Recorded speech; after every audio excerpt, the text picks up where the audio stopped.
Kaagad na napatayo si Alex mula sa pagkakaupo nang lumapit ang isang pulis at sabihing malaya na sila ng kaibigan niyang si Pablo.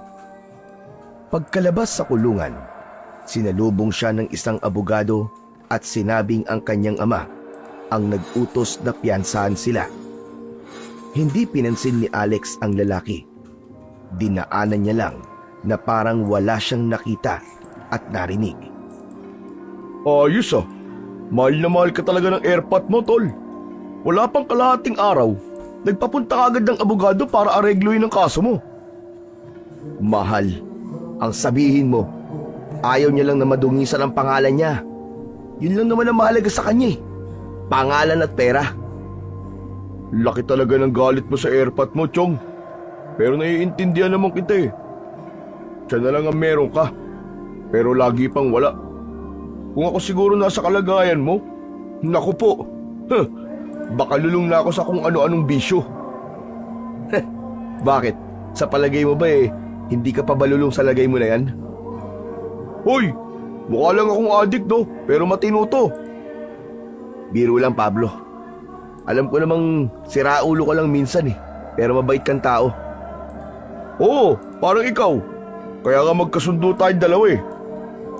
Huminto si Alex sa paglalakad at lumingon kay Pablo. Sinipat niya ang ilang pasa at galos nito sa katawan. Ayos ka lang ba, Chong?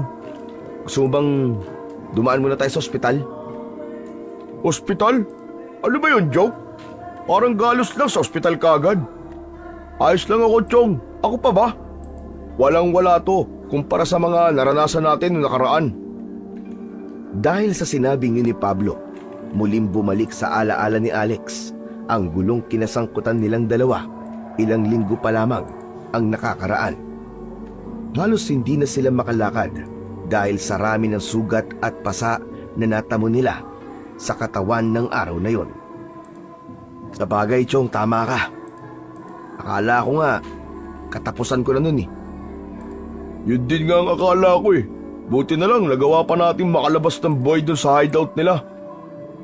Salamat pala. Dahil hindi mo ako iniwan ng araw na yun. Kahit 12 sila at 2 lang tayo. Tibay mo, Chong. Pabira ka, oo. Bakit ko naman gagawin na iwan ka? Kahit ikaw ang kusad dumaya ron para maghanap ng gulo, hindi pa rin kita pwedeng pabayaan. Hindi ko naman gagawin yun kung hindi nila ako tinawag na papasboy at malakas lang ang loob dahil sa negosyante ang papa ko eh. Kaya bilib ako sa'yo eh. Ang tapang mong tao. Pero sana sa susunod, Chong, huwag basta-basta susugod. Buntik na tayo ron ah. Buti na lang, masamang damo tayo. Magsasalita pa sana si Alex, pero naudlot yun nang lapitan siya ng abogado at may ibinulong. Ayon dito, ay hinihintay umano siya ng kanyang tatay sa kanilang bahay. Lihim na nagtaka si Alex. Isang malaking himala na nagkaroon ng oras ang ama para paglaanan siya ng atensyon. Sa rami ng gulong kanyang kinasangkutan, ni minsan, hindi man lang siya kinumusta nito. Sige na, umuwi ka na muna. Baka importante sasabihin sa'yo ng airpot mo. At isa pa, yun naman ang gusto mo, di ba? Ang bigyan kanya ng atensyon. Sige na, Chong. Kita na tayo ulit bukas. Hinintay muna ni Alex na tuluyang mawala sa kanyang paningin si Pablo bago siya sumakay sa kotseng naghihintay sa kanya. Sa loob ng sasakyan, sinubukang tanungin ni Alex ang katabing abogado kung bakit siya gustong makausap ng kanyang tatay. Subalit wala siyang natanggap na sagot. Hindi na muling nagsalita pa si Alex. Sa halip, hinintay niya na lang na makarating sila sa kanilang destinasyon. Pagbaba pa lang ni Alex sa kotse, nakita niya na kagad ang ama na nakatayo sa pintuan at nakapaloob ang mga kamay sa bulsa ng suot nitong slacks. Biglang nakaramdam ng pananabik si Alex. Masyadong abala ang ama sa trabaho, kaya madalas nawala sa kanilang bahay. Kaagad na naglaho ang pananabik na kanyang nararamdaman nang maaninag niya ang galit sa mga mata nito habang nakatingin sa kanya. Binalingan ni Alex ang abogadong kalalabas lang din ng sasakyan. Ayos din tong amo mo no? Parang naglaan lang yata ng oras sa akin para pagalitan ako Sana sinabi mo na kagad kanina para hindi na ako sumama pa rito. Humingi ng paumanhin ang abogado kay Alex at sinabing ginagawa lang umano nito ang trabaho. Hindi na lang umimik si Alex. Nilampasan niya ang lalaki at naglakad siya palapit sa kinaroroonan ng kanyang ama. Paglapit na paglapit, laking gulat niya nang bigla siyang nakatanggap ng suntok mula rito.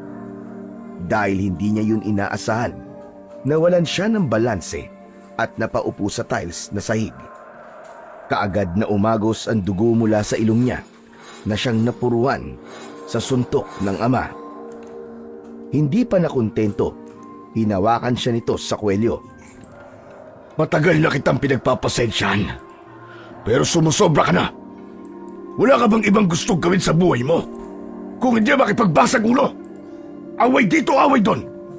Yan ba gusto mo? Hinawi ni Alex ang kamay ng ama na nakahawak sa kanyang damit at galit siyang tumingin dito. Alam niyo sa buhay na gusto ko. Wala ka namang pakialam sa akin Di ba? Walang ibang mahalaga sa'yo kung di ang pangalan ng trabaho mo. Kaya nga palagi kang wala rito sa bahay Aba, at marunong ka na sumagot ngayon ha? Sige, gawin mo! Suntukin mo ulit ako! Sa tingin mo ba, isa ka ng ulirang ama dahil sa ginagawa mo ngayon? Mas lalo mo lang pinapatunayan sa akin na wala kang kwentang ama! Naudlot ang gagawin sana nitong pagsuntok sa kanya dahil sa sinabi niyang yun. Sa halip na sa mukha niya, sa dingding dumapo ang kamao nito. Kaya ka ba nagkakaganyan? Dahil sa tingin mo, ay wala akong kwentang ama? Hindi mo ba naiisip na ginagawa ko lahat ng ito para sa'yo? Dahil ayokong dumating yung araw na kapag wala na ako, wala akong maiiwan na kahit ano sa'yo. Ginagawa ko ang lahat para mabigyan ka ng magandang buhay. Pero na itong ginagawa mo, ikaw mismo naglulugmok sa sarili mo. At sabihin mo, kaya hindi mo magawang manatili rito sa bahay dahil ayaw mo ako makita. Dahil para sa'yo, ako ang pumatay kay mama. Hindi totoo yan. Ni minsan hindi ko inisip yun. Kahit nasa trabaho ko, wala akong ibang iniisip kundi ang kalagayan mo. Hindi mo ba alam kung gaano kasakit sa akin na makita ka nagkakaganyan? Hindi ako naniniwala sa'yo. Walang ibang importante sa'yo kundi ang pera. Kung hindi ka importante sa akin, bakit ako nag-aaksaya ng pera para palayain ka sa tuwing nakukulong ka? Kung wala akong pakialam sa'yo, sana hinayaan ko na lang na tuluyang ka mapariwara ng landas. Ama na. Ayoko na marinig ang mga kasinungalingan mo.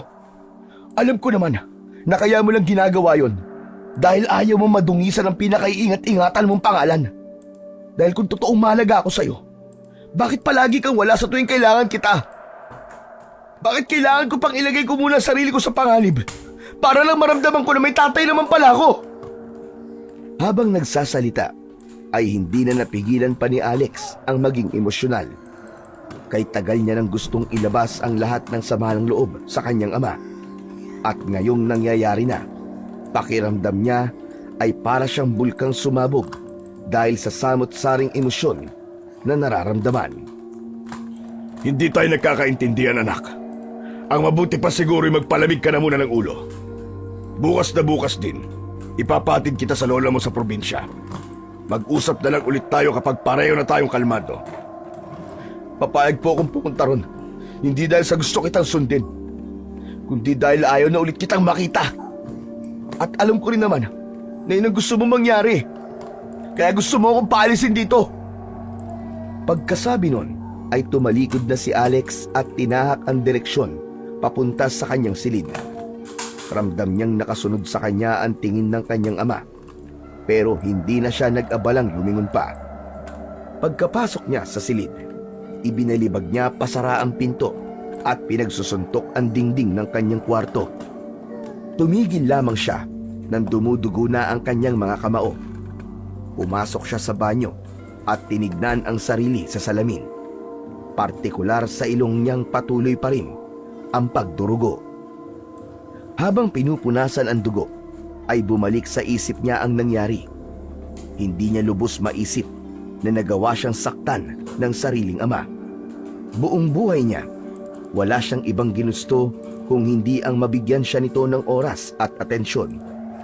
Ang kakulangan nitong yon ang nag-udyok sa kanya para magrebelde at maging basagulero. Ang akala niya kasi, bigla nitong mapagtatanto ang halaga niya sa oras na ilayo niya ang loob dito. Pero nagkamali siya. Sanggol pa lang siya nang mawala ang kanyang nanay. Ayon sa yaya na nagpalaki sa kanya, namatay umano ang kanyang nanay sa panganganak sa kanya. Habang lumalaki siya, naisip niyang siya ang sinisisi ng kanyang tatay sa nangyari, kaya hindi man lang siya nito magawang paglaanan ng oras. Lumakit nagkaisip siya na tanging yaya ang nasa kanyang tabi. Pakiramdam niya tuloy, hindi lang ilaw ng tahanan ang nawala sa buhay niya, kundi pati na rin ang sanay haligi na siyang pwede niyang masandalan sa lahat ng oras. Kinabukasan, alas 7 pa lang ng umaga, ay abala na si Alex sa pagkakarga ng mga dadalhin niyang mga gamit. Hindi niya alam kung babalik pa siya, kaya sinadya niyang magdala ng maraming damit. Pagsapit ng alas 9 ng umaga, ay tinatahak na nila ang kahabaan ng kalsada. Ayon sa driver, aabuti ng 8 hanggang 9 na oras ang biyahe nila, kaya nagpasya muna siyang umidlip. Naging mabilis ang pagtakbo ng mga oras. Namalaya na lang ni Alex na tinatahak na nila ang kalsada kung saan pawang tanim na palay ang makikita sa magkabila ang gilid. Binuksan ni Alex ang bintana at sumalubong sa kanya ang malamig at sariwang hangin. Napapikit siya't ninamnam ang pagdampinon sa kanyang balat. Saka lang siya dumilap nang sabihin sa kanya ng driver na nakarating na sila. Isinara niya ang bintana ng kotse at bumaba. Inilibot ni Alex ang tingin sa buong paligid. Nasa loob sila ng malawak na bakuran na merong ilang puno ng mangga na napapalibutan ng kahoy na bakod. Amoy na amoy niya ang usok na galing sa mga tuyong dahon na nasusunog mula sa isang tabi. Tumuon ang atensyon niya sa isang bahay na yari sa pawid ang bubong at kawayan naman ang dingding. Mula roon, isang matandang babae ang lumabas, ang kanyang lola, Milagros. Bagamat bata pa siya nang minsang dumalaw ang kanyang lola noon sa bahay nila, hindi niya na nakalimutan ang mukha nito. Abay, ikaw na ba yan, Alex? Ang laki-laki mo na pala, Apo. Opo, Lola. Mano po? Pagkatapos niyang magbigay galang, ay hinawakan ng kanyang lola ang magkabilaan niyang pisngi at saka siya pinupog ng halik sa muka. Naiilang man, hinayaan niya lang ang matanda. Liit-liit mo pa nang huli kitang nakita. Ngayon, binatang-binata ka na, Apo. Oo nga po eh. 5 taon pa lang po yata ako nung nagpunta po kayo sa amin. Ang bilis talaga ng panahon. Kasi susunod mo balik dito may anak ka na. Dahil hindi alam ang isasagot, napakamot na lang sa ulo ang binata. O siya, sige na. Alam kong pagod ka sa biyahe. Pumasok ka na muna at nang makapagpahinga ka. Paglalakad na sana papasok sa kubo si Alex, subalit natigilan siya nang may narinig siyang lagabog mula sa likod ng sasakyan. Lumapit siya roon at binuksan yon. Akala niya may dagalang na nakapasok, subalit laking gulat niya nang makita roon si Pablo. Surprise! Sino ka, ha? Magnanakaw ka bang bata ka? Bago pa napigilan ni Alex, pinagpapalunan ng kanyang lola Milagros si Pablo gamit ang isang sanga ng kahoy. Hindi po, Lola! Aray! Aray, tama na po! Hindi po ako magnanakaw! Hindi magkandamayaw si Pablo sa pagsangga sa sangang pinangpapalo sa kanya ng matandang babae. Sino ka? Ano ginagawa mo riyan? Aray, sakit! Ako po si Pablo. Kaibigan po ko ng apo nyo. Nagtatanong ang mga mata na tumingin si Lola Milagros kay Alex. Sunod-sunod naman siyang tumango bilang sagot. Dahil doon, huminto ang kanyang lola sa pagpalo kay Pablo. Abay, pasensya ka na, iho. Bakit naman kasi diyan ka sumakay? Akala ko tuloy isa kang kawatan. Ilang taon na po ba kayo, Lola? Ang sakit po niyong manghampas Daig niyo ba po yung mga siga na nakaaway ko Aray, nabali yata ang buto ko sa kamay. Hindi mapigilang matawa si Alex dahil sa sinabing yun ng kanyang kaibigan. Pasensya ka na talaga, iho. O siya, maiwan ko na muna kayo at maghahanda lamang ako ng merienda. Nang maiwan silang dalawa, ay tinignan niya si Pablo. Ano ba kasing ginagawa mo doon sa likod ng sasakyan? Paano ka nakapasok doon? Tulungan mo muna kaya akong makatayo bago ka magtanong. Ang sakit na ka ng katawan ko Bugbog na nga ako sa biyahe. Nabugbog pa ako ng lola mo. Double kill yun Sa kanya kaya ata nagmana Sa halip na sundin ang sinabi ng kaibigan, muli niyang isinara ang takip ng pinagtataguan ni Pablo, dahilan para magsisisigaw ang kaibigan niya. Ngunit muli niya yung binuksan makalipas lang ang ilang segundo. O ano ka ngayon? Nakaya mo pumasok dyan mag-isa, kaya dapat kaya mo ring lumabas mag-isa. O sige na, bibilang ako ng 3. 1! Nagkukumahog na kumilos si Pablo para makalabas. Pinigilan ni Alex ang wag matawa nang mauntog ang ulo nito. Alam mo ikaw, Alex, at sama mong kaibigan. Pinapanood mo lang ako nahihirapan Sino ba kasing sinabi na sumama ka? At isa pa, bakit kinakailangan mo pa magtago? Pwede mo namang sabihin sa akin kung gusto mo sumama Nahiya ako magsabi Nakita ko kasi kanina na ang seryoso ng mukha mo habang naghahakot. Para kang tigre na naghihintay na may malapa. Kung ganun, ibig mo sabihin wala kang dalang kahit na anong gamit? Anong isusuot mo habang nandito ka? May pera ka bang dala? Paano ang pagkain mo? Problema ba yun? Di ikaw na ang bahala sa akin. Total, nandito na ako sa probinsya nyo. Bisita mo ako dito. Mukha mo. Bisita ka riyan. Baka bisita ka mo. Ito naman hindi mabiro. Gawin mo na lang akong poging chaperon mo. Ayos lang sa akin yon. O yan Total, sa'yo na rin mismo nang galing yan. Ikaw na ang bahala magpasok ng mga gamit ko sa loob. Kaya mo yan, tol. O paano? Mauna na ako.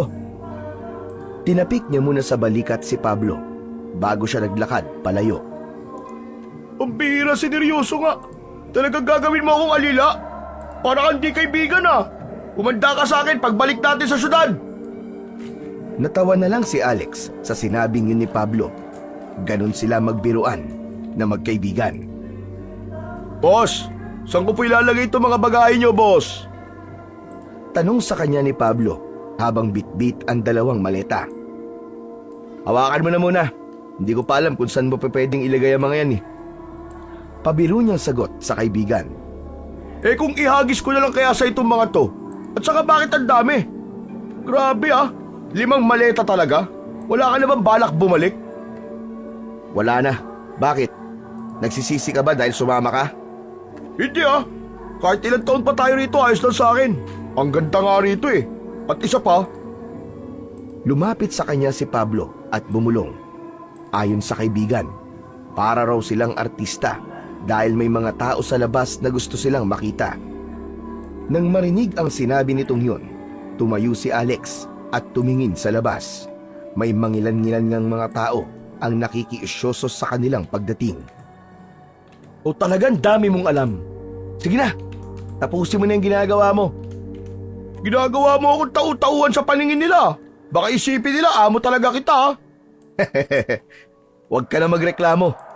Ikaw naman na nagsabi sa akin na pwede kitang gawin chaperon, di ba? Naputol ang pag-uusap nilang dalawa nang dumating ang kanyang Lola Milagros. May dala ang matanda na isang plato na may lamang nilagang kamote. O heto na mga iho. Magmerienda na muna kayo dalawa. Pasensya na't ito lang ang meron. Hindi kasi uso rito sa probinsya ang masasarap na pagkain na meron sa syudad. Ayos lang po, Lola. Sawa na rin naman na po kami sa pagkain gawa sa kung ano-anong makina eh.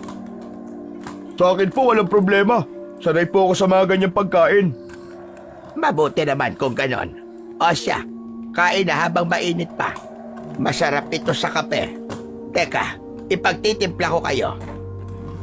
Muling nagtungo sa kusina si Lola Milagros at nang bumalik ay inaabot nito sa kanila ang 2 tasa na may lamang kapeng barako. Kaagad na tinanggap ni Alex ang kape at pagkatapos ay dumampot siya ng nilagang kamote. Nagustuhan niya ang manamis-namis nitong lasa kaya muli siyang kumuha. Sarap na sarap siya sa pagkain nang biglang tumawa si Pablo. Pambihira. Tignan mo tong isang to. Ano nakakatawa? Ikaw, halata ngayon ka lang nakakain ng nilagang kamote, Chong. Pati balat kinain mo eh. Hindi ba dapat kakainin ng balat? Masarap naman ah. Pwede naman, pero kadalasan talaga sa mga kumakain ng ganyan, binabalatan pa nila. Eh pwede naman pala eh. Bakit mo ako tinatawanan? Halata nga kasi na ngayon ka lang nakatikim ng ganyan. Basta ka nalang subo na subo. Paano kung may uod na pala yun nakain mo? Uod? Bakit di mo agad sinabi?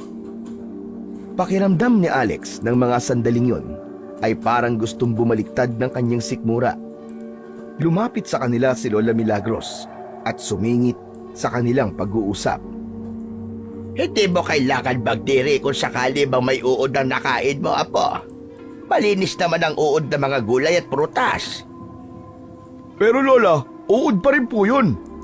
Sagot ni Pablo sa matanda. Biglang pinukpok ng kanyang lola si Pablo sa ulo gamit ang hawak nitong pangkamot ng likod. Aray ko naman, Lola. Kailangan talaga mamukpok. Huwag mong pansinin ang sinasabi nitong kaibigan mo, apo. Sige lang, kumain ka lang dyan. Muling dumampot ng kamote si Alex pero sa pagkakataon na yon ay binalatan na niya muna at hinati sa 2 para makita kung may uod sa loob o wala. Tama ang sinabi ng kanyang lola. Masarap ngang ipares sa kape ang nilagang kamote. Hindi niya namalayan na halos siya na pala ang umubos sa pagkain na nasa pinggan. Nagustuhan niya rin ang lasa ng kape na ayon sa kanyang lola, gawa umano yon sa sinunog na bigas. Kinagabihan, naging mailap ang antok kay Alex. 12:00 na ng gabi at tahimik na ang buong paligid. Subalit gising pa rin siya at pabali-baliktad sa kanyang kinahihigaan. Sa kanyang tabi, naroon ang naghihilik na si Pablo. Bumangon siya at dumungaw sa bintana. Hating gabi na, subalit maliwanag pa rin ang buong paligid dahil bilog na bilog ang buwan. Sa gitna ng kanyang pagmumuni-muni, may naispatan siyang kung ano mula sa hindi kalayuan. Nung una, inakala niyang namamalikmata lamang siya. Subalit nang makita niya yung gumalaw at sumuot papunta sa gubat, doon niya natiyak na figura ng isang tao ang kanyang nakita. Bagamat nagtataka, hindi niya na yun binigyan pa ng halaga. Naisip niyang baka isa lamang yung residente sa lugar at lumabas lang para magpahangin. Pasado 1:00 na ng madaling araw nang makaramdam ng antok si Alex. Isinara na niya ang bintana at muling bumalik sa pagkakahiga. Makalipas lamang ang ilang segundo ay tuluyan na siyang nilamon ng antok. Kinabukasan, nagising si Alex dahil sa ingay na naririnig niya mula sa labas. Pagsilip niya sa bintana, bumungad sa kanya ang nagkakagulong mga tao. Pagtingin niya sa kanyang tabi, napansin niyang wala na roon ang kaibigang si Pablo. Hinanap niya ang kaibigan at nakita niya itong nakikiusyoso na sa labas. Dumampot siya ng maliit na bato at binato ang likod nito. Nang lumingon sa direksyon niya si Pablo, sinenyasan niya ang kaibigan na lumapit. "Tong, anong meron? Bakit nagkakagulo sila?" May 5 katawan na natagpo ang patay. "Ha? Aba, ano nangyari? Ano raw kinamatay, Chong? Nahuli ba ang pumatay?" Hindi pa. Wala raw silang ideya kung sino ang gumawa. Kawawang mga manok. "Manok? Oo, yung 5 pinatay. Biglang binatukan ni Alex si Pablo. Aray ko naman! Kumakabato ka naman oh! Aray ang kate! Sira ulo ka kasi magkwento eh. Akala ko naman 5 tao. Manok lang naman pala. Manok nga! Wala naman ako sinabing tao ah! May narinig ka ba? Eh hindi mo naman sinabi kagad na manok pala eh. Anong gusto mong isipin ko? Ang bira talaga tong taong to, oo. Diyan ka na nga. Bumalik si Alex sa loob ng bahay at hinanap ang kanyang Lola Milagros. Mas mabuti pa siguro kung ang matanda na lang ang uusisain niya. Dumiretso si Alex sa kwarto ng kanyang lola at naabutan niyang abala ang matanda sa pagbuburda. May kailangan ka ba, Apo? Narinig niyo na po ba yung nangyari, Lola Milagros? Oo, Apo. Bakit? Wala po. Nagtataka lang po ako. Bakit kailangan patayin sa halip na nakawin? Yun na nga rin ang ipinagtataka ko, Apo. Mukhang dugo lang ang habol na salarin at hindi ang mismong manok. Napakunot ang noon ni Alex dahil sa kanyang narinig na sinabi ng kanyang Lola Milagros. Bakit po dugo? Ang weird naman po nun. Ito po ba ang unang beses na nangyari po ang ganito? Hindi, Apo. Ilang beses na nitong buwan. Kung hindi manok, kalabaw o baka ang pinapatay. May hinala po ba kayo kung sino po may gawa? Wala pa, Apo. Pero baka nga taba sila. Baka isang tao na may inggit sa katawan ang nasa likod ng lahat ng ito. Sana po mahuli na po kung sino man po ang salarin. Nakakabahala rin po. Baka po kasi sa susunod, hindi na hayop ang biktimahin niya. Sana nga, Apo. Ipagdasal natin na sana mahuli na ang may sala. Magsasalita pa sanang muli si Alex. Subalit naudlot yon dahil may narinig siyang bulahaw ng isang bata mula sa labas. Akmang sisilip sana siya sa bintana pero pinigilan siya ng kanyang lola. Mabuti pang magbingi-bingihan ka at magbulag-bulagang ka na lang, Apo. May sa demonyong ugali niyang si Benji.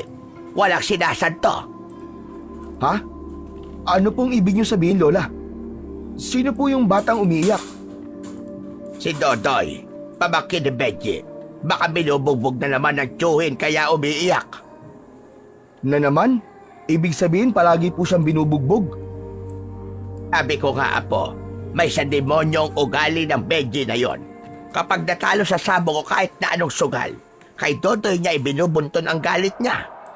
Naaawa kami sa bata pero wala kami magawa. Ilan niya nga sa mga kababaryo natin na nagtangkang umawat kapag sinasaktan niya si Dodoy. Pero pagbabanta lang ang natatanggap nila. Dahil sa narinig, tumayo si Alex at tinungo ang pinto.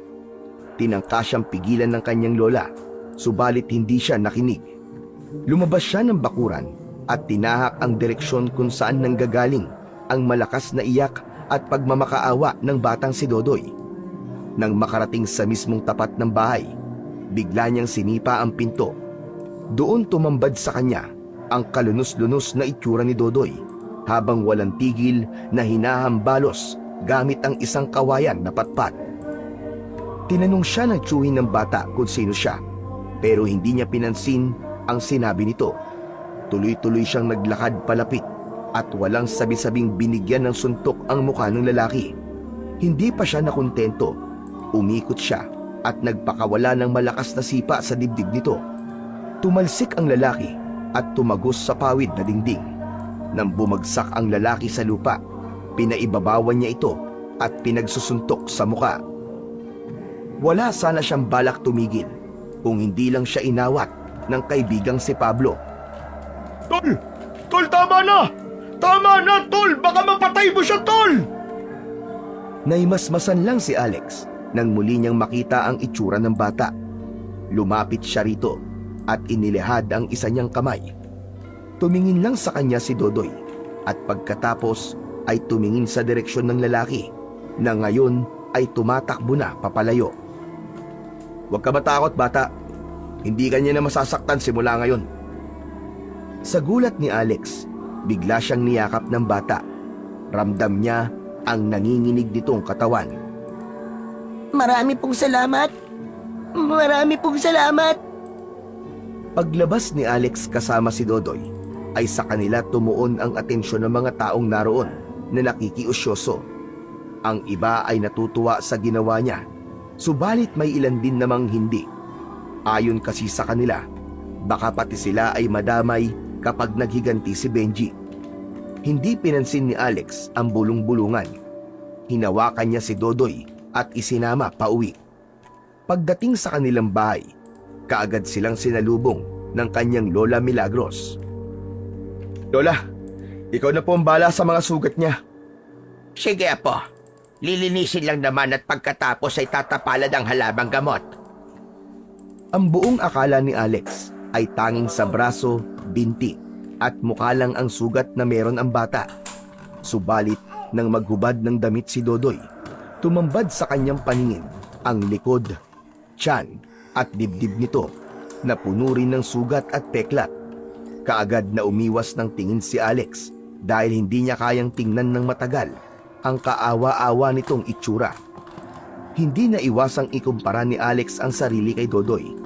Naisip niyang maswerte pa rin talaga siya dahil hindi niya naranasan ang pinagdaanan nito. Kinagabihan, habang nagpapahangin sa bakuran kasama si Pablo, ay lumapit sa kanila si Dodoy. Oh, bakit gising ka pa? Matulog ka na. Masama sa bata nagpupuyat. Gusto ko lang po ulit magpasalamat sa ginawa niyong pagliligtas sa akin kanina, Kuya Pogi. Maraming salamat po. Wala yon. Ginawa ko lang kung ano ang dapat. Sige na, pumasok ka na sa loob. Sige po, salamat po ulit. Ngiti lang ang naging tugon ni Alex sa sinabi niyo ni Dodoy. Nang maglakad palayo ang bata, ay inihatid niya ito ng tingin. Tumuon lang ang atensyon niya kay Pablo nang tuluyang makapasok sa bahay, si Dodoy. Ang sarap pala sa pakiramdam na makatulong sa kapwa, Chong. Ang galing ng ginawa mo kanina, Chong. Ang kaso, nasobrahan ka sa angas. Muntik mo pang mapatay yung tao eh. Dapat nga hindi mo ako inawat eh, para napatay ko na ang hayop na yun eh. Kalalaking tao eh, bata ang pinapatulan. Kung hindi lang ako inutusan ni Lola na awatin ka, hahayaan kitang gawing punching bag ang pagbumuka ng lalaking yun eh. Kung wala nga lang sana mga nanonood, naku po, baka hinawakan ko pa yun para mabugbog mo ng gusto. Alam ko naman, Chong, na yun ang gagawin mo. Kilala na kita. Baka nga tumulong ka pa mambugbog kung sakali. Natawa nga ako sa'yo kanina eh. Inaawat mo ako pero pasimple mong sinisipa yung lalaki. Napansin mo pala yun? Alam mo, ngayon lang ako may nabugbog na wala akong nararamdaman na kahit na anong pagsisisi. Masaya pa nga ako sa ginawa ko eh. Ang sarap sa pakiramdam, Chong. Anong plano mo kapag binalikan ka ng Benji na yun? Narinig mo naman ang sinabi ng ilan sa mga taga rito. Tsak na hindi daw yung titigil hanggat hindi nakakaganti. Kapag ginawa niya yon, may dahilan na ako para tapusin siya. Wala na makakapigil sa akin. Hindi ka ba natatakot na baka idamay niya ang lola mo? Chong, hindi mangyayari yon. Magagawa niya lang siguro yan kapag wala ako rito. Tungkol pala riyan, Chong. Hanggang kailan tayo rito? Di ko alam eh. Basta sa ngayon, ayoko munang umuwi. At isa pa, hindi ako pwedeng basta umalis na lang pagkatapos ng nangyari. Baka nga, balikan ng Benji na yun si Lola at si Dodoy kapag wala na ako. Dapat tsaking ko munang hindi na siya babalik bago ko umalis. Anong balak mong gawin ngayon? Kapag nakita ko ulit siya, susubukan ko siyang kausapin na maayos. Kung pera lang ang mahalaga sa kanya, bibigyan ko siya ng sapat na halaga para hindi niya galawin si Lola at si Dodoy. Maganda yung naisip mo solusyon, Chong. Mukha nga madadaan sa pera ang lalaking yun. Teka, bakit mo nga pala natanong kung kailan ako babalik? Bakit, naiinip ka na ba kagad, ha? Nabuburyong ka na? Kung gusto mo nang bumalik, pwede ka naman mauna eh. Hindi naman sa ganon, Chong. Kau naman nagtatanong lang naman ako eh. Alam ko naman kasi na hindi ka sanay sa ganitong lugar at pamumuhay. Oo, tama ka. Hindi nga. Pero kumpara naman sa bahay na wala akong ibang kasama kundi kasambay at driver, mas gusto ko na lang dito. Alam mo, Tol, minsan hindi na kita maintindihan. Ano bang ayaw mo sa buhay mo? Ibig ko sabihin, ang ganda-ganda kasi ng buhay mo eh. Mayaman kayo at hindi mo na kailangan magbanat ng buto para mabuhay. Pero bakit hindi ka masaya? Kung ako siguro nasa kalagayan mo, baka araw-araw ako nagwawaldas ng pera sa halip na makipagbasag ulo sa kung saan-saan. Nasasabi mo lang yan, Chong, kasi hindi ikaw ang nakakaranas ng sitwasyon ko. May mga bagay na higit na mahalaga kaysa sa pera. Sa amin mahihirap, Chong. Walang ibang mahalaga kundi ang kumita ng pera. Naiintindihan ko naman ang kalagahan ng pera sa buhay ng tao, pare. Ang hindi ko lang maintindihan, bakit may mga magulang na kayang baliwalain ang anak nila dahil lang sa pera? Ang mama ko, kaya siya pumunta ng ibang bansa para matustusan ang pangangailangan namin magkakapatid. Baka ganun din ang papa mo. Baka kaya siya laging nakasubsob sa trabaho para maibigay niya ang lahat ng gusto mo. Yan nga ang sabi niya sa akin, pero hindi ako naniniwala doon. Simula ng bata pa ako, ganun na siya eh. Naniniwala kasi ako sa kasabihan na kung talagang mahalaga ka sa isang tao, kaya ka nilang isingit sa oras nila kahit na gaano pa sila kabisi. Sa bagay, tama ka. Si mama kasi, palagi siya nangungumusta sa akin. Nagpakawala ng isang malalim na buntong hininga si Alex bago muling nagsalita. 8:00 na pala. Tara na, pasok na tayo sa loob. Sabay silang pumasok sa loob ng bahay at pumesto sa kani-kanilang higaan. Makalipas lamang ang ilang sandali ay naghihilik na kagad si Pablo. Gaya ng nagdaang gabi, madaling araw na ulit nakatulog si Alex. Mabilis na lumipas ang mga araw. Hindi na malayan ni Alex na mag-iisang buwan na pala siyang nasa probinsya. Sa loob ng maiksing panahon niya sa lugar, marami na siyang natutunan at pakiramdam niya ay isa na talaga siyang ganap na probinsyano. Marunong na siyang mag-ani ng palay, umakyat sa puno ng nyog, magsibak at manguha ng mga panggatong, at higit sa lahat, marunong na siyang gumawa ng barakong kape na gamit lamang ang sinunog na bigas. Dahil sa mga ganong gawain, nawaglit sa isip niya ang mga dati niyang nakasanayang gawin nung nasa syudad pa siya, lalong-lalo na ang paggamit ng cellphone. Isang hapon, habang abala siya sa pag-iigib, humahangos na nilapitan siya ni Dodoy. Kuya Pogi! Kuya Pogi! Si Kuya Pablo po!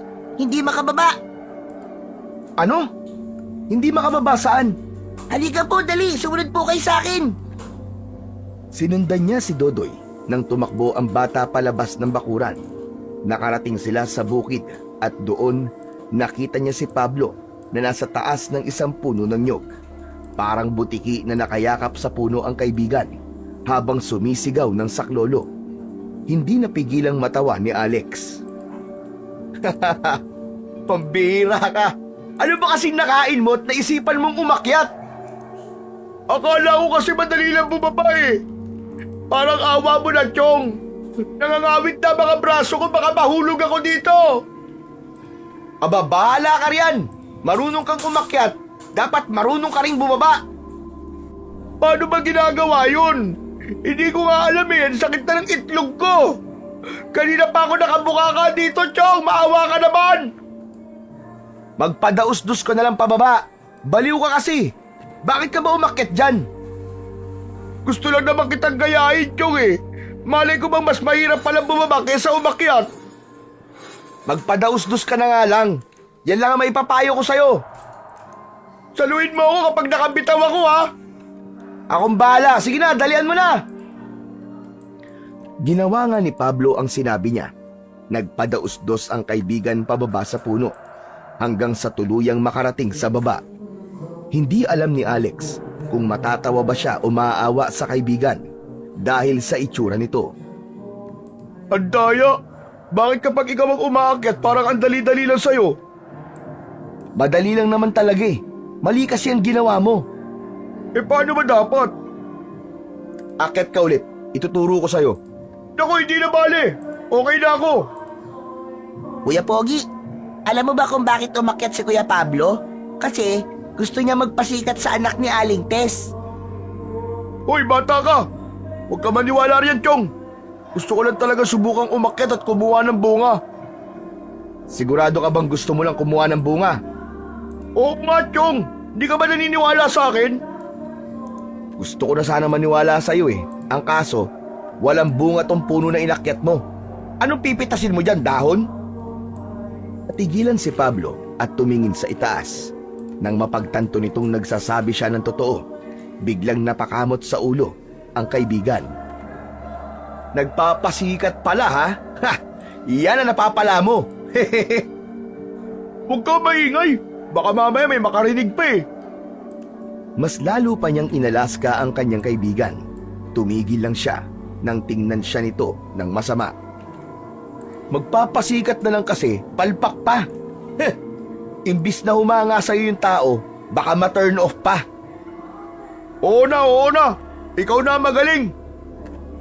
Nang iwan sila ni Pablo, ay binalingan niya si Dodoy. Lagot ka, Dodoy. Bakit mo kasi binuko si Kuya Pablo mo? Nagtampo na tuloy. Nagsabi lang naman po ako ng totoo, Kuya Pogi eh. Dapat po ba na humingi po ako ng pasensya kay Kuya Pablo? Nilapitan ni Alex si Dodoy at ginulo ang buhok ng bata. Hindi mo kailangang gawin yon. Wala ka namang kasalanan eh. Hayaan mo yan si Kuya Pablo mo. Ang pururot lang yun. Ganun po ba? Sige po.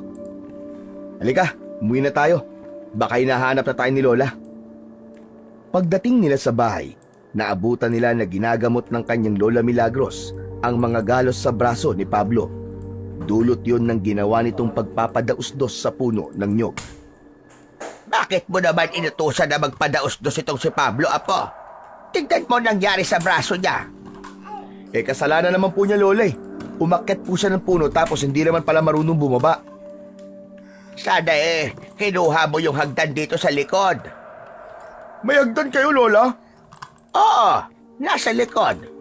Sinadyang pagtulungan na gawin nyo ng ilan sa mga kalalakihan dito sa atin para may magamit kapag aakyat ng jog. Karamihan kasi rito ay hindi marunong umakyat. Yung iba naman, marunong umakyat pero hindi marunong bumaba. Naku, may hagdan pala. Pasensya na po, Lola. Nawala po sa isip ko. Kita niyo na, Lola. Alam niya palang may hagdan tapos pinadaus-dus pa ako. Gusto niya talaga akong bahirapan eh. Ang sama talaga ng ugali ng apo niyo, Lola eh. Bakit mo kasi naisipang umakyat? Tignan mo tuloy ang nangyari sa'yo. Puros kagalos. Wala po, Lola. Sinubukan ko lang naman po kung kaya ko eh. O siya, sige na. Pagkatapos nito, bawal ka munang maligo ha. Hayaan mo munang masipsip ng sugat mo tong halamang gamot na ididikit ko rito sa mga sugat mo. Handa ka na ba? Ididikit ko na ha. Medyo mahapdi ito. Sige po, Lola. Gawin niyo na po. Natawa si Alex nang mapansin niyang nagpipigil ang kaibigan na huwag sumigaw habang idinidikit ng kanyang lola ang halamang gamot sa mga sugat nito. Hinawakan pa siya nito sa damit. Parang doon ibinuhos ang pagtitimpi sa sakit. Bumitaw lang ang kaibigan nang tapos na ang kanyang lola sa ginagawa. Ayan, tapos na. Huwag mo munang babasain na. Bukas ka na maligo. Opo, Lola. Maraming salamat po. Pagsapit ng gabi, pare-pareho silang maagang pumesto para magpahinga. Pagod ang katawan ni Alex sa maghapong pagtulong sa mga gawain, kaya nang mahiga siya ay kagad siyang nakatulog. Kinabukasan, bumungad kay Alex ang balitang may ilang patay na hayop na namang natagpuan sa bakuran ng isa sa mga kapitbahay nila.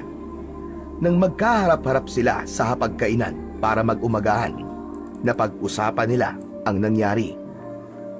Nakakatakot din pala rito sa probinsya, Lola. Mabuti naman po at hindi kayo takot kapag mag-isa lang kayo dito. Sanay na ako dito, iho. At isa pa, ilang taon nang walang kahit na anong kababalaghan na nangyayari dito sa lugar namin. Nitong nakaraang buwan lang ulit na bulabog ang kapayapaan dito dahil sa mga natatagpo ang patay na hayop. Sagot ng kanyang Lola Milagros kay Pablo. Dapat po mahuli na po ang salarin eh. May mga naghahanap na po ba sa kanya? Gusto ko pong tumulong sa paghanap. Hindi dapat hinahayaan na pag-alagala sa paligid ng mga ganong tao, Lola. Baka mamaya mas malalang krimen na ang magawa niya.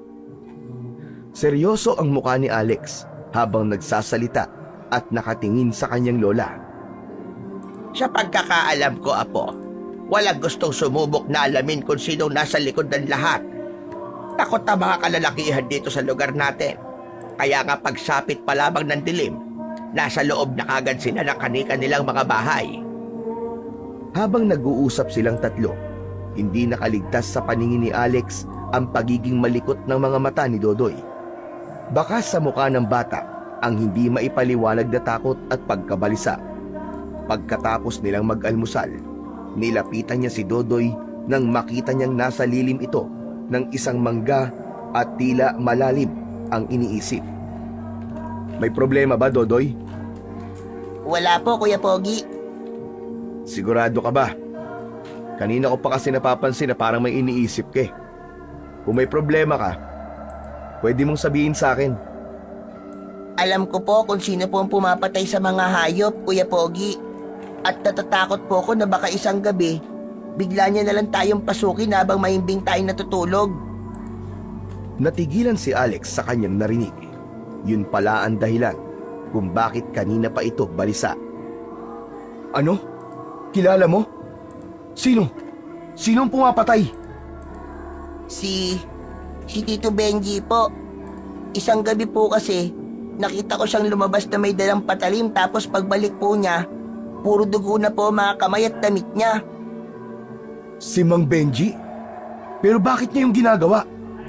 Hindi ko rin po alam eh. Pero madalas ko po siya makitang nagpupunta sa malaking puno na nasa gubat. Dala-dala niya po ang dugo na nakuha niya po mula sa mga hayop na pinapatay niya. Nahiwagaan si Alex sa kanyang narinig. Hindi niya lubos maisip kung ano ang posibleng dahilan ni Mang Benji sa pagpatay nito sa mga hayop. Subalit mas lalo siyang nahihiwagaan sa sinabi ni Dodoy na nagtutungo ang lalaki sa gubat, dala-dala ang dugo ng mga hayop na pinapatay nito. Bakit ngayon mo lang to sinabi? Pinagbantaan po kasi ako ni Tito Benji na itutulad niya raw po ako sa mga hayop na pinatay niya kapag nagsumbong po ako sa kahit na kanino. Natatakot po ako, Kuya Pogi. Huwag ka mag-alala, Dodoy. Hindi ako papayag na mangyari ang kinatatakutan mo. Pagkatapos ng pag-uusap nilang yon ni Dodoy, lumapit si Alex sa kanyang Lola Milagros at sinabi niya sa matanda ang lahat. Nagtaka si Alex dahil biglang nataranta ang kanyang lola. Ayos lang po ba kayo, Lola? Samahan mo ako, Apo. May pupuntahan tayo. Nagtataka man, tahimik na sumunod si Alex sa kanyang Lola Milagros. Tinahak nila ang daan patungo sa gubat na makalipas ang ilang minutong paglalakad, nakarating sila sa tapat ng isang malaking puno. Lola Milagros, ano pong ginagawa natin dito?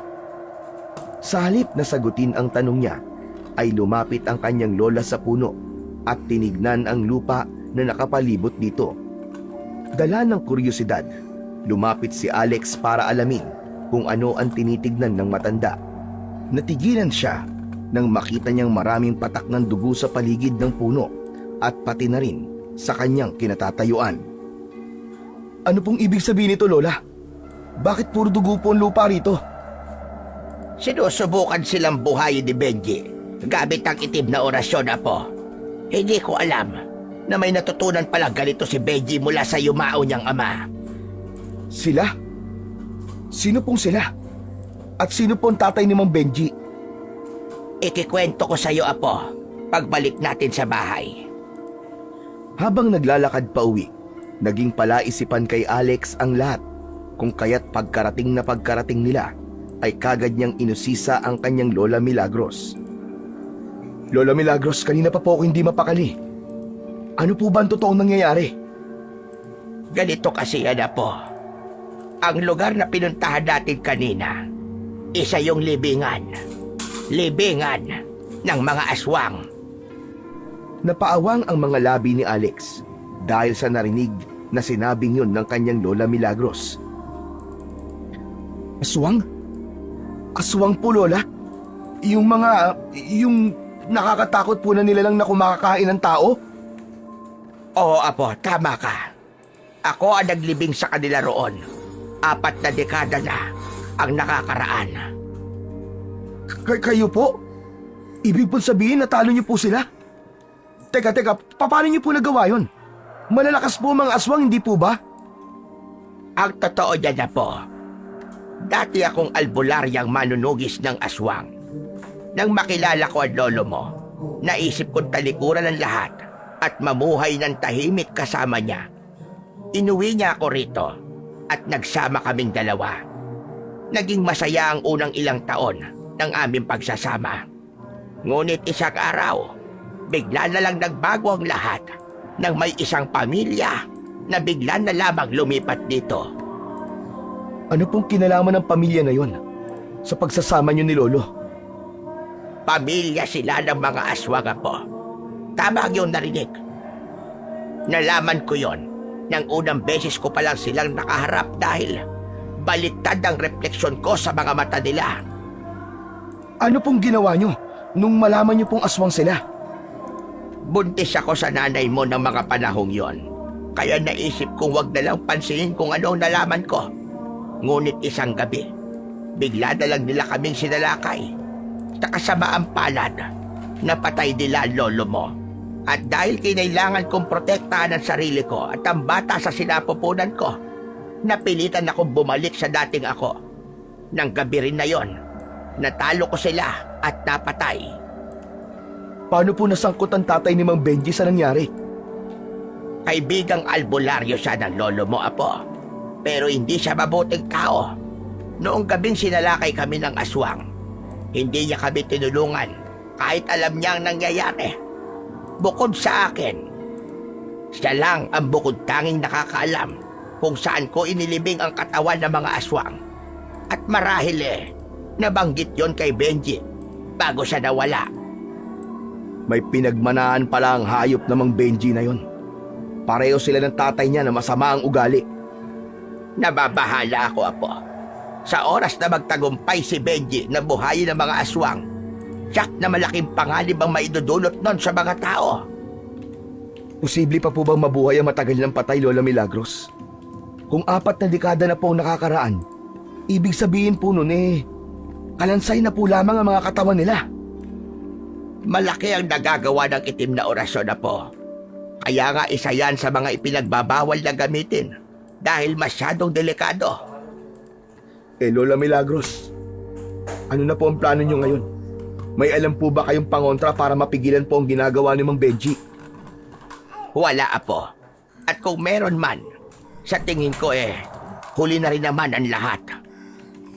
Nagtaka si Alex sa kanyang narinig. Ano, Lola? Huli na? Ano pong ibig niyo sabihin? Matagal na ginagawa ni Benji ang orasyon. Kaya sa tingin ko naghihintay na lamang siya ng tamang oras para malaman ang resulta, apo. Kung ganun po, anong gagawin natin sa oras na magtagumpay si Mang Benji? Hindi ko rin alam, apo. Ang mabuti pa siguro, bumalik na kayo sa syudad habang may oras pa. Isama mo na rin si Dodoy. Sunod-sunod ang ginawang pag-iling ni Alex bilang pagtutol sa sinabing yon ng kanyang Lola Milagros. Hindi pwede, Lola. Hindi ka namin iiwan dito. Aalis lang kami rito kung sasama ka. Hindi ako pwedeng umalis sa lugar na ito, apo. Nandito ang lahat ng alaala ko sa lolo mo.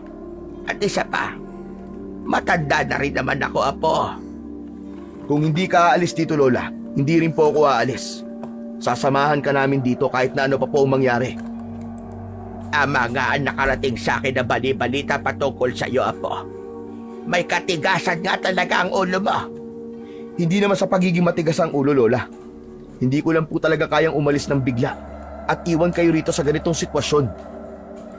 Matapos ang pag-uusap nilang yon ng kanyang Lola Milagros, naging balisa na si Alex.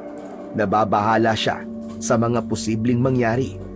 Nag-aalala siya, hindi lang para sa kaligtasan nila, kung hindi pati na rin sa kaligtasan ng mga tao sa lugar na yon. Kung tutuusin, pwede silang umalis na lang ng bigla at lumayo sa panganib.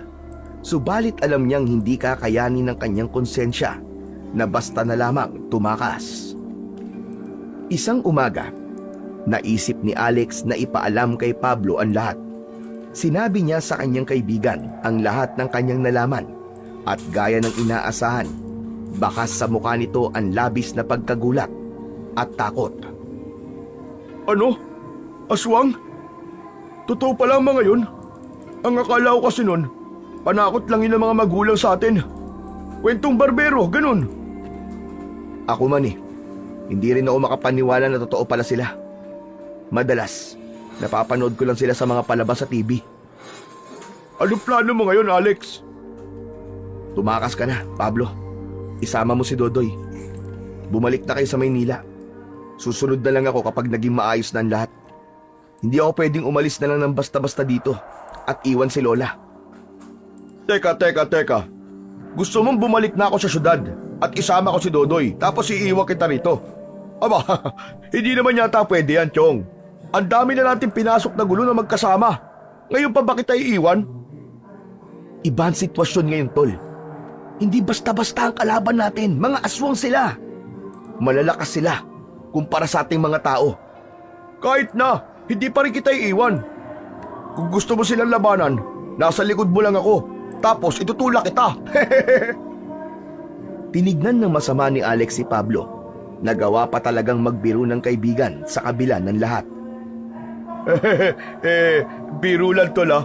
Alam mo naman, kaya kong sumalo ng bala para sa'yo, hindi ba? Alam ko, Chong. Kaya nga gusto kitang pabalikin sa syudad Alam ko kasi na kapag nalagay ako sa panganib, kaya mong isakripisyo ang buhay mo. Alam ko naman na kaya mo rin gawin yung para sa akin, Chong. Kaya patas lang tayo. Marami ka na nagawa para sa akin, Pablo. Sasamantalayin ko na ang pagkakataon na pasalamatan ka sa lahat. Dahil baka hindi na ulit ako magkaroon ng pagkakataon pagkatapos ito. Wala yun, Chong. Ikaw rin naman Marami ka nagawa para sa akin. Kung hindi dahil sa mga tulong mo, hindi sana na ipagamot ang kapatid kong bunso. Teka. Sandali nga lang. Bakit ba ang drama natin? Para naman tayo namamaalam sa isa't isa nito masamang damo tayo, hindi ba? Hindi tayo mamamatay. Ikaw to nauna nagdrama Naawa lang ako sa'yo Akala ko nga, bigla ka na lang aamin na matagal ka na palang may gusto sa akin Hoy, Chong, hindi tayo talo Binatukan ni Alex ang kaibigan dahil sa sinabing yun. Ayan, loko. Yan ang bagay sa'yo. Kung ano pinagsasabi mo Kita mo na, masyado kang defensive Pasensya ka na, Tol, hindi talaga tayo talo. Akmang babatukan sana ulit ni Alex si Pablo nang bigla siyang tawagin ng kanyang Lola Milagros. Malalaki ang mga hakbang na lumapit siya sa matanda. Bakit po, Lola? May mahalaga akong sasabihin sa iyo, Apo. Halika, sumunod ka sa akin. Pumasok sila sa loob ng silid ng kanyang Lola Milagros at mula sa silong ng higaan nito ay isang maliit na baul ang inilabas ng matanda. Nang buksan yun ng kanyang lola, ay tumambad sa kanya ang isang punyal at isang kwintas na may palawit na tatsulok. Hindi ba? Nabanggit ko sa iyo na dati ako manunugis ng aswang, Apo? Opo. Ano po ba ang mga yan, Lola? Ang patalim na ito ang nagsilbi kong armas at ang kwintas naman na ito ang nagsilbi kong lakas sa tuwing makikipaglaban ako sa mga aswang. Nahiwagaan si Alex sa kanyang mga narinig mula sa kanyang Lola Milagros. Teka po, Lola, hindi ko po maintindihan. Ano po ba ang meron sa mga yan? Anting-anting ang tawag sa kwintas na ito, Apo. Kapag suot mo ito, magkakaroon ka ng kakaibang lakas at liksi sa katawan. Dahil sa kwintas na ito, kaya nagtagumpay ako na matalo at mapaslang ang mga aswang. Hindi ko akalain na totoo pala mga tungkol sa mga anting-anting. Bakit mo pala pinapakita sa akin ang mga yan ngayon, Lola? Dahil ngayon na ang tamang oras para ipamana ko sa ito, Apo. Matanda na ako. Kahit gustuin ko pa makipaglaban ay hindi na kaya ng aking katawan. Kaya kailangan ko na itong ibigay sa mas karapat-dapat. At yun ay ikaw, Apo. Ibig niyo po sabihin Gusto niyong talunin ko ang mga aswang gamit ang anting-anting na ito? Tama ka, Apo. Pero hindi lang yun ang dahilan kung bakit ko sa'yo gustong ipamana ang mga ito. Alam ko kasi na kaya mo itong pangalagaan. At alam ko rin na may busila kang kalooban. Bagamat nag-aalangan, tinanggap pa rin ni Alex ang anting-anting at ang punyal. Maraming salamat po sa tiwala, Lola Milagros. Gagawin ko po ang lahat para matalo ang mga aswang at magkaroon ulit ng kapayapaan dito sa lugar natin. Alam kong kaya mo, Apo. Nananalaytay sa mga ugat mo ang dugo ng pagiging isang manunugis. Pero Lola, paano po kung hindi po ako magtagumpay? Paano po kung mabigo akong iligtas kayo? Apo, ito ang palagi mong tatandaan. Sa bawat tagumpay, maaaring may buhay na mawala. Pero hindi ibig sabihin nun na nabigo ka na. Kailangan mo lang tanggapin na hindi lahat ay kaya mong mailigtas.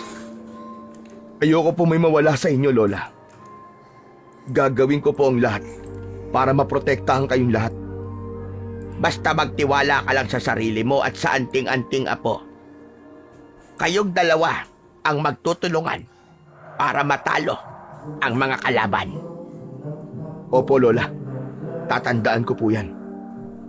Kinagabihan, hating gabi na, subalit gising na gising pa rin si Alex. Sa mga kamay niya ay hawak-hawak niya ang baul kung saan naroon ang anting-anting at ang punyal. Bagamat alam niya sa sarili na may katapangan siyang taglay, hindi niya pa rin maiwasang isipin kung sapat na ba yun para mailigtas niya ang mga taong mahalaga sa kanya. Hinawakan ni Alex ang anting-anting at tinitigan. Ayon sa sinabi ng kanyang Lola Milagros, ang anting-anting ang magiging katuwang niya sa pagharap sa mga aswang. Bago siya matulog ng gabing yun, isinuot niya ang anting-anting sa kanyang leeg. Kinabukasan, ramdam na ramdam ni Alex na may pagbabago sa kanyang katawan. Naging malakas ang kanyang pakiramdam at mas naging maliksi pa ang kanyang mga kilos.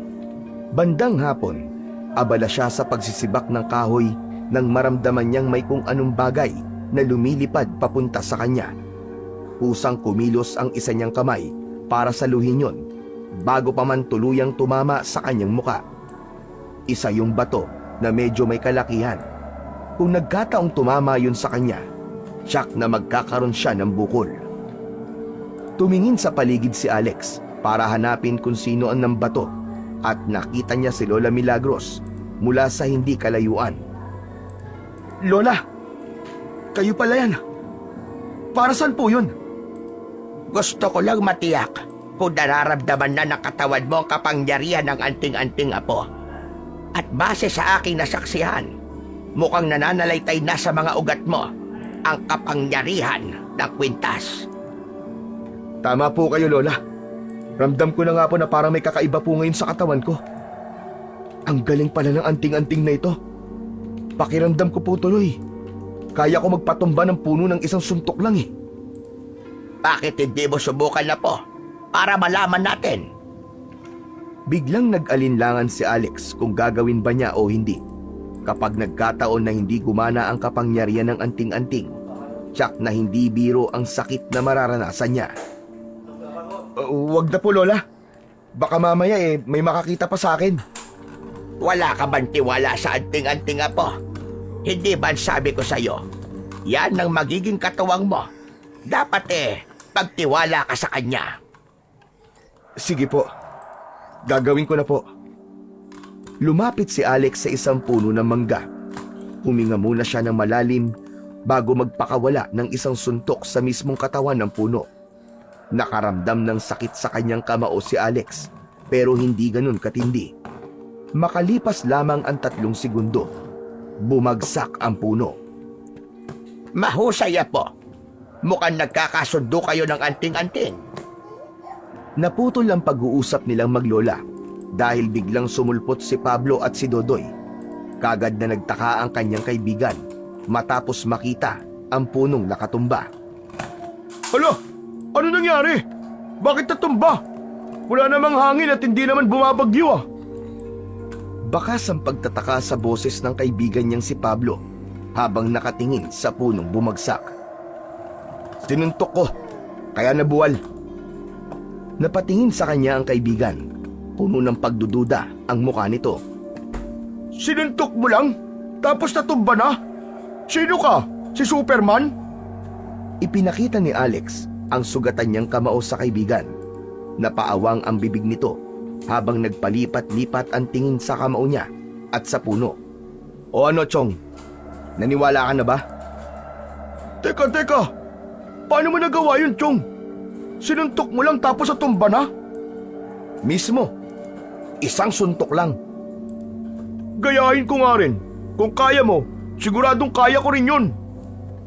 Sigurado ka bang gusto mong gayahin? Watch and learn, Chong. Lumapit ang kanyang kaibigan sa isa pang puno ng mangga at inikot-ikot muna ang isang braso na tila ba naghahanda ng isang malakas na suntok. Nang makita ni Alex na susuntukin na nito ang puno, ay kagad siyang umiwas ng tingin. Kasunod nun, umalingaw-ngaw sa paligid ang malakas nitong pagdaing nang dahil sa sakit. Sa kabila ng nakakaawa nitong itsura, ay hindi niya maiwasang matawa. Ayan, gaya-gaya ka kasi Kuya Pablo eh. Yan tuloy. Tama na yan, tama na. Kayo naman, nasaktan na nga yung tao tinatawanan nyo pa. Parinig at gamutin natin yung sugat mo. Habang sinusundan ng tingin ang kanyang lola at si Pablo, ay tawang-tawa pa rin si Alex. Tumigil lang siya nang mapansin niyang nag-iimbestiga ang titig sa kanya ni Dodoy. Kuya, paano niyo po napatumba yung puno? Sasabihin ko sa iyo sa tamang panahon, Dodoy. Tara na, sundan natin sila. Kinagabihan, habang nakadungaw sa bintana at nagmamatsyag sa paligid, ay isang kahina-hinalang tao ang nakita ni Alex. Tinahak nito ang daan patungo sa kagubatan, kaya kagad siyang nakakutob na si Benji yun. Lumabas siya ng kanilang kubo at sinundan ang lalaki. Natiyak niyang si Benji ang lalaki nang huminto ito sa tapat ng malaking puno kung saan nakalibing ang mga aswang. Nakita niyang ibinuhos ni Benji sa lupa ang laman ng dala nitong timba na sa tingin niya ay dugo. Hindi na niya hinintay na matapos ang lalaki sa ginagawa. Lumabas siya sa kanyang pinagtataguan. Mang Benji, itigil mo na yung ginagawa mo bago pa mahuli ang lahat. Tumingin sa direksyon niya si Mang Benji at nang makita siya nito ay kagad na nataranta. Nabitiwan nito ang hawak na timba at dahan-dahang napaatras. Lalapitan niya sana ang lalaki, subalit bigla siyang natigilan matapos niyang mapansin ang isang kamay na lumabas mula sa lupa. Nahawakan nun ang paa ni Mang Benji, kaya nawalan ng balanse ang lalaki at natumba. Makalipas lang ang ilang sandali, ay ilan pang kamay ang lumabas mula sa lupa at pinag-agawan ng mga yon si Mang Benji. Matapos mapagtanto na nangyayari na nga ang kanilang kinatatakutan, nagmamadaling tumakbo pabalik si Alex para ipaalam sa kanyang lola ang lahat.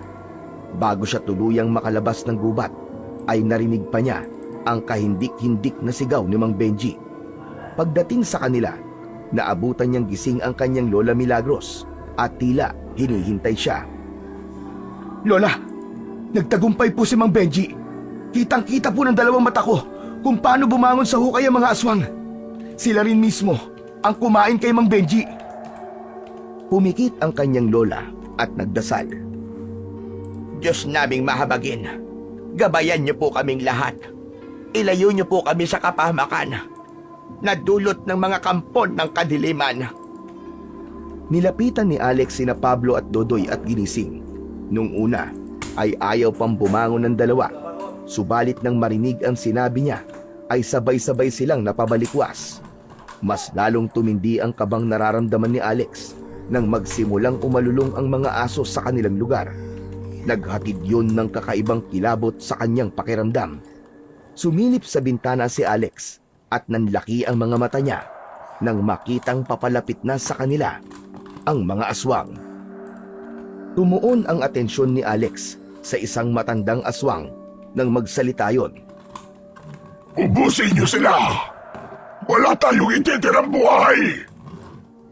Nangilabot si Alex sa kanyang narinig. Hindi lang pala ang aswang ang nakakatakot, kundi pati na rin ang boses nito.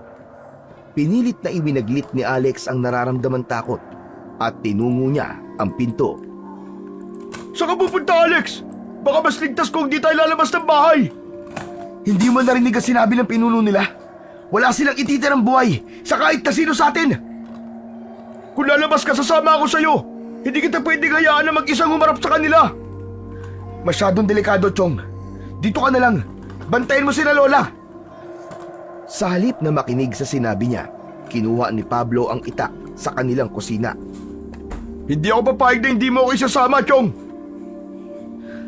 Anak nang... Sige na nga! Basta wag kang lalayo sa tabi ko, ha! Sabay silang lumabas ng kanilang bahay at sumalubong sa kanila ang nagkakagulo ng mga tao. Kanya-kanyang takbo ang mga ito para iligtas ang kani-kanilang mga buhay mula sa mga aswang na walang awang sumasalakay. Kailangan natin maghiwalay, Chong! Para mas marami tayong mailigtas! Bago pa man siya makasagot, ay tumakbo na palayo si Pablo. Wala siyang nagawa kundi ang hayaan ng kanyang kaibigan. Isang aswang ang nakita niyang aatakihin na sana ang isang bata. Mabilis siyang kumilos at iniharang ang kanyang katawan sa bata. Ang matutulis na kuko ng aswang na tatama sana sa bata ay sa likod niya bumaon. Humarap siya sa aswang at hindi niya na ito hinintay pang muling makagawa ng hakbang. Hinugot niya ang patalim sa kanyang tagiliran at pinadaan niya yon sa leeg ng aswang. Laslas ang leeg nito na bumagsak sa lupa. Sunod niyang hinarap ang aswang na magtatangka sanang pumasok sa kanilang bahay. Pinalipad niya ang hawak niyang patalim at bumaon yun sa likod ng ulo ng aswang. Inilibot ni Alex ang tingin sa paligid at hinanap ang kaibigang si Pablo. Nang hindi niya makita, napagdesisyonan niyang hanapin ang kaibigan. Habang naglalakad, napahinto siya nang maramdaman niyang may mga matang nakatingin sa kanya. Tumingin siya sa kanang bahagi niya at nakita niya ang matandang aswang sa bubungan ng isang bahay. Dahan-dahan siyang napaatras bilang paghahanda sa gagawin nitong pag-atake. Tumayo ang aswang at nang akmang tatalunin siya nito, ay sinalubong niya ito ng isang malakas na suntok sa muka. Tumilapon ang aswang at humampas ang katawan sa isang malaking puno. Ang akala niya ay hindi na nito magagawa pang makatayo, subalit nagkamali siya. Parang walang nangyari na muling tumayo ang aswang at muli siyang inatake. Hindi niya inaasahan na ganun to kabilis makakabawi sa ginawa niya, kaya hindi niya na napaghandaan nang sunggaban siya nito. Bumagsak sila sa lupa at kagad siya nitong sinakmal sa balikat. Napangiwi si Alex dahil sa sakit na nararamdaman, sanhi ng pagbaon ng matutulis nitong pangil sa kanyang balat. Gamit ang buo niyang lakas, sinikap niyang pagpalitin ang kanilang pwesto. Nang siya na ang nasa ibabaw ng aswang, sunod-sunod niya itong binigyan ng suntok sa muka. Subalit hindi niya inaasahan na bigla na nitong ibabaon ang matutulis itong mga kuko sa kanyang tagiliran. Kaya bumagsak siya sa tabi nito habang sapu-sapo ang sugat. Bumangon ang aswang at sinakal siya. Itinaas pa siya nito sa ere at pagkatapos ay biglang inihagis. Humampas ang katawan niya sa isang puno at kagad niyang naramdaman ang paglandas ng malapot na malansang likido sa kanyang pisngi. Galing yun sa kanyang ulo. Kahit nakaramdam ng pagkahilo, sinikap niya pa rin tumayo. Bilib ako sa tibay mo, bata. Pero tingnan ko lang kung makakatayo ka pa pagkatapos ito. Dinampot ng aswang ang isang putol na puno ng nyug at itinaas nito yon gamit ang dalawa nitong kamay. Sa bigat at laki nun, tiyak ni Alex na hindi na siya makakatayo pa sa oras na tamaan siya nun.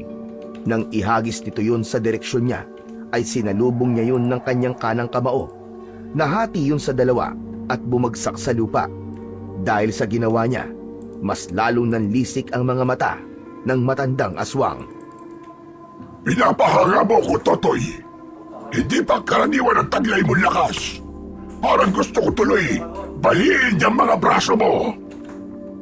Pagkatapos nun ay mabilis na tumalon papunta sa kanya ang aswang at bago pa niya madepensa ng sarili sa balak nitong gawin ay nahawakan na nito ang kanyang kanang braso at pinilipit yun. Napangiwi siya sa sakit, subalit bago pa man ito tuluyang mabali ang kanyang braso ay nagpakawala siya ng suntok sa bandang tenga nito gamit ang isa pa niyang kamay.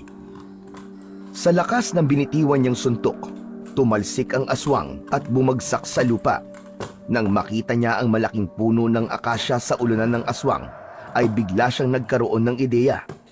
Mabilis siyang nagtungo sa likod ng puno at isang malakas na suntok ang pinakawalan niya. Nabuwal ang puno at bago pa man makakilos ang matandang aswang, ay nabagsakan na ito. Sinubukan pa nitong makaalis, subalit dahil masyadong malaki at mabigat ang puno na nakadagan sa katawan nito, nabigo itong makawala. Isang galit na babaeng aswang ang sumugod naman kay Alex matapos itong makita ang nangyari sa matandang aswang. Nang akmang sasakmalin na sana siya nito, ay isang patalim ang lumipad at bumaon sa leeg mismo ng aswang. Nang lumingon siya para alamin kung sino ang naghagis ng patalim, ay nakita niya ang kanyang Lola Milagros. Inalis ni Alex ang katawan ng aswang sa ibabaw niya at agad na tumayo. Lalapitan na sana niya ang kanyang lola, subalit nang maalala niya ang kaibigang si Pablo, ay bigla rin siyang tumalikod para hanapin ang kaibigan. Sa paghahanap kay Pablo, ilang bangkay ng mga tao ang nadaanan niya. Bumundol ang kaba sa kanyang dibdib nang makita ang itak na dala ni Pablo sa ilalim ng isang puno. Sa tabi nun ay 4 na katawan ng aswang ang naroon at parang wala ng mga buhay. Dahan-dahan siyang tumingin sa taas at doon nakita niya ang kaibigan na nakaupo sa isang sanga at nakapikit ang mga mata. Nakahinga siya ng maluwag nang itaas ni Pablo ang isa nitong kamay at sumenyas na ayos lang ang lagay nito. Pagtingin niya sa bandang taas pa ng puno, ilang kababaryo nila ang nakita niyang naroon. Bata, matanda at meron ding 2 lalaki. Hintayin niyo ako! Babalikan ko kayo! Naglakad pabalik si Alex sa kanilang bahay at pagbalik niya ay daladala na niya ang mahabang hagdan. Isa-isang bumaba ang mga taong naroon at ang huli ay si Pablo. Nang makababa na ang kaibigan, doon niya lang napansin na may sugat pala ang braso at balikat nito. Dahil sa labis sa tuwa, dahil ligtas ang kanyang kaibigan, isang mahigpit na yakap ang ibinigay niya rito. Aray! Bitaw tol, ang sakit ng sugat ko eh! Ikaw talaga, tutuluyan mo yata ako eh!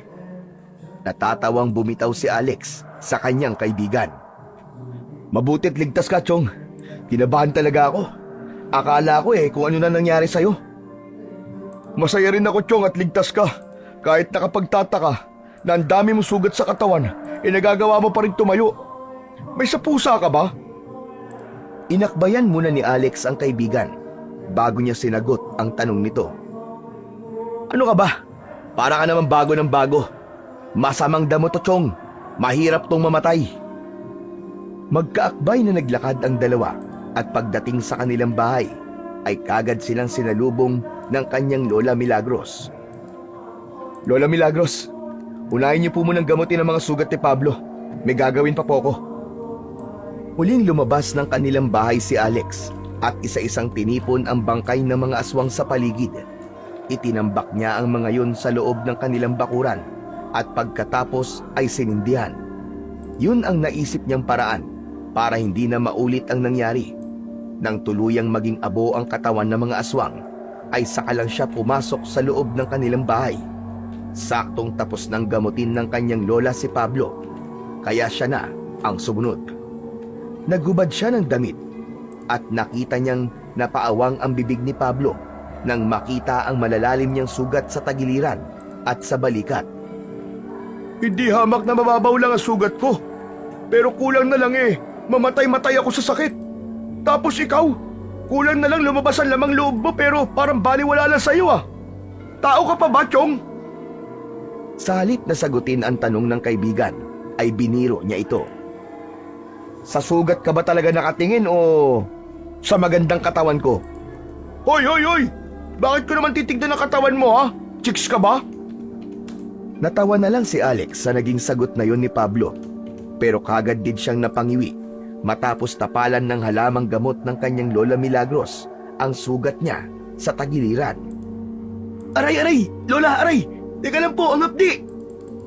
Huwag kang malikot, Apo, at nang matapos na.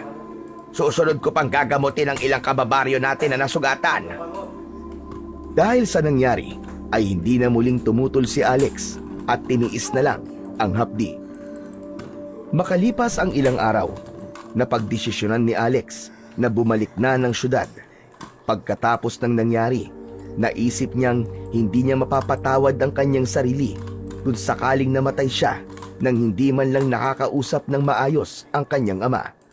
Gusto niya sanang isama si Dodoy, subalit dahil mas gusto ng bata na manatili kasama ang kanyang Lola Milagros, hindi niya na ito pinilit pa.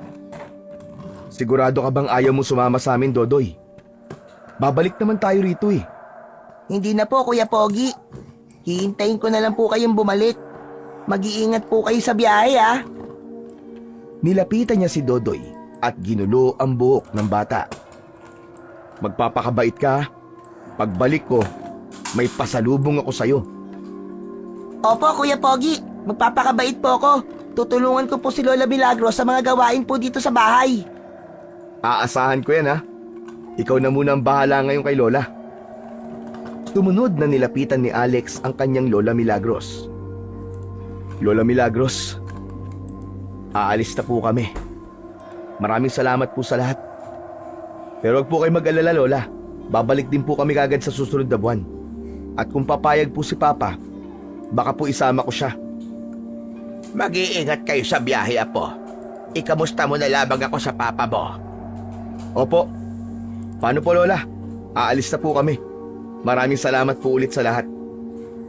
Lumapit na rin ang kaibigan niyang si Pablo sa dalawa para magpaalam.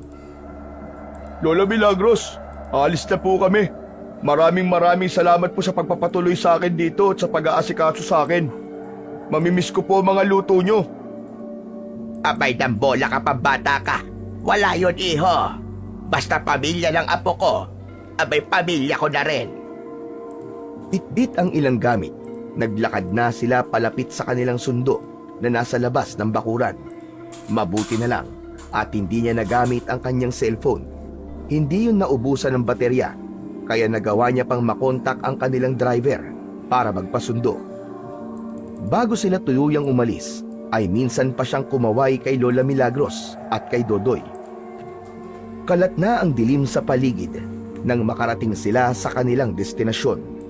Magkahalong kaba at pananabik ang nararamdaman ni Alex habang naglalakad papalapit sa kanilang bahay. Pagpasok niya sa pinto, nakita niya ang kanyang ama na nakaupo sa sofa at tila hinihintay siyang dumating. Wala siyang inaksayang sandali. Nilapitan niya ang ama at sinalubong ng yakap. Naramdaman niyang niyakap din siya nito at marahang tinapik-tapik ang kanyang likod. Pa, sorry. Sorry din, anak. Sa sobrang pagnanais ko na mabigyan ka ng magandang buhay, hindi ko napansin na nagkukulang na pala ako sa iyo. Ang buong akala ko, sapat nang naibibigay ko ang lahat ng gusto mo para maging isang mabuting ama. Ayos lang, pa. Naiintindihan ko na po ang lahat ngayon. Pasensya na po kung naging sarado po ang isip ko nung huli tayo nagkausap. Ako ang dapat na humingi ng pasensya sa iyo, anak. Nasaktan kita ng araw na yun. Ang laki ng pagkukulang ko sa iyo. Tapos ako pa ang may ganang magalit. Magsasalita pa sana si Alex, subalit naudlot yun nang biglang sumingit sa usapan nila si Pablo. Pasensya na po, Sir Oscar, ano? Kung naabala ko po ang father and son moment yung dalawa.